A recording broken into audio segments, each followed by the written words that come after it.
Je voulais vous montrer deux petites montres. Là, je suis dans le jardin du parc de Versailles, du parc du château de Versailles. Il y a le petit Trianon derrière. Et j'ai une WC Mark 17 qui est là, que j'ai depuis 2015 ou 16 et que j'aime beaucoup, qui est presque un peu grande pour mes goûts actuels. Et c'est la Mark 17 avec ce bracelet en cuir que j'aimais beaucoup parce qu'on voit qu'il y a un diamètre différent. Là, il est plus épais que là. Et puis cette petite boucle Hardillon simple. Guichet de date à 3 heures qui rappelle le cockpit d'un avion. On a l'impression qu'on augmente ou qu'on descend l'altitude. Couronne de remontoir qui est pas non plus proéminente comme sur les Big Pilot de la marque.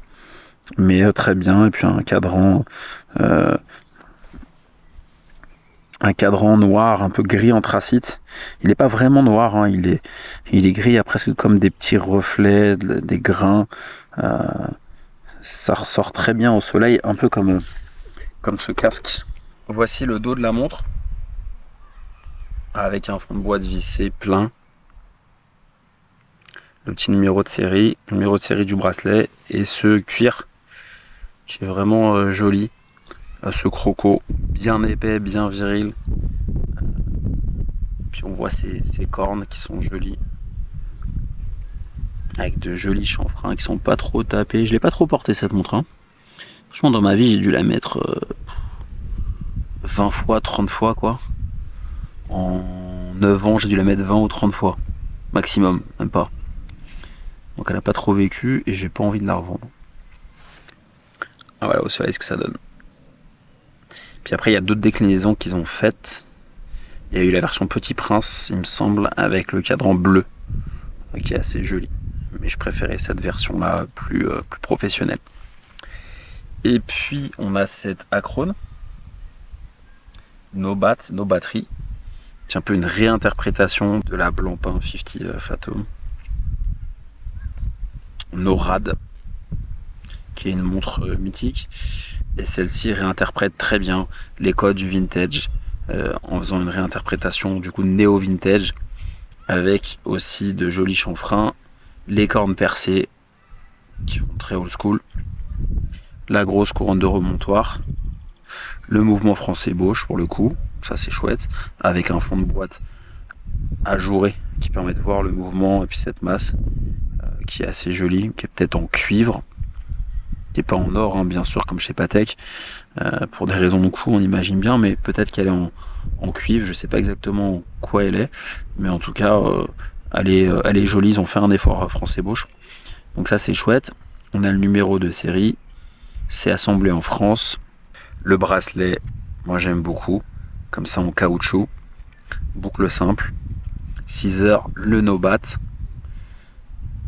et puis ces index ronds avec le triangle inversé, qui sont un peu jaunes, vanille, et qui font penser aux matériaux comme le tritium ou le radium auparavant, qui prenaient de la patine. C'est ce qu'on a vu dans la dernière vidéo, un peu vlog en immersion. Non loin d'ici, les amis, c'était à Viroflay, et il y avait pour le coup la Richard Bumper antimagnétique qui avait naturellement cette patine sur ses index. Et là on voit qu'on essaie d'imiter en fait cette patine à la fois sur les deux aiguilles, donc pas la dompteuse, mais l'aiguille des heures et des minutes, et sur les index. Le cadran, pour cette patine, je crois qu'il a presque des reflets un peu marron ce cadran là, c'est très joli. On aimerait qu'elle prenne de la patine, mais c'est une montre moderne, donc forcément cette C02 ne permet pas d'avoir cette patine, mais elle est pas trop épaisse et elle me plaît. En ce moment les gars, je suis à fond sur tout ce qui est vintage, néo-vintage. Je mets quasiment plus de montres modernes. Là tu vois, je vais partir en Belgique faire une belle vidéo à Bruxelles, et je pense que je vais même pas mettre mes montres un peu plus chères et modernes. Je vais mettre la petite Richard qui suffit largement.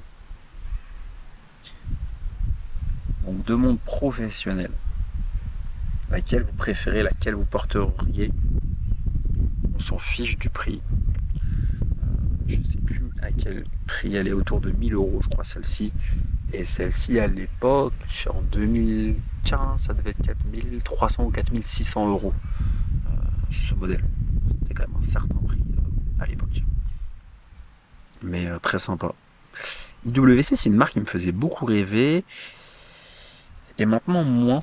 Je sais que maintenant, ils développent depuis un petit moment leur propre calibre, parce que j'ai eu une portugaise aussi, 7 jours de réserve de marche, mécanique à remontage manuel, que j'aimais beaucoup, que j'ai plus, parce qu'en fait, elle était trop grosse, trop épaisse, et le boîtier trop gros. Et malgré le poignet, j'aimais pas. J'aimais pas, je trouvais que c'était beaucoup plus harmonieux ça. Mais aujourd'hui, avec mes goûts, qui sont en lien avec la tendance du marché, c'est-à-dire les tailles qui se réduisent, je trouve qu'elle est presque trop grosse. Ce 41 est presque trop gros aujourd'hui pour mes goûts, par rapport à ce que je porte. Mais de temps en temps, ça peut être sympa avec un t-shirt, une chemise. Mais je préférerais à choisir un 38-39 sur un modèle comme ça qu'un 41. Maintenant, elle est d'inspiration un peu des pilotes, avec la Big Pilot, qui est assez grosse. Donc ça donne un côté tout le watch au poignet, beaucoup de lisibilité, et ça c'est quand même assez chouette. On est à Versailles, dans les jardins du Trianon et du Petit Trianon. Ça fait très longtemps que je suis pas venu ici, j'y allais quand j'étais petit, faire du vélo. Tout enfant, et maintenant j'y retourne, et ça me fait plaisir. N'hésitez pas à me dire en commentaire si vous voulez d'autres vlogs, d'autres vidéos un peu dans la nature, en immersion comme ça. Je suis toujours en train de tester ma nouvelle caméra, c'est un bon moyen de le faire.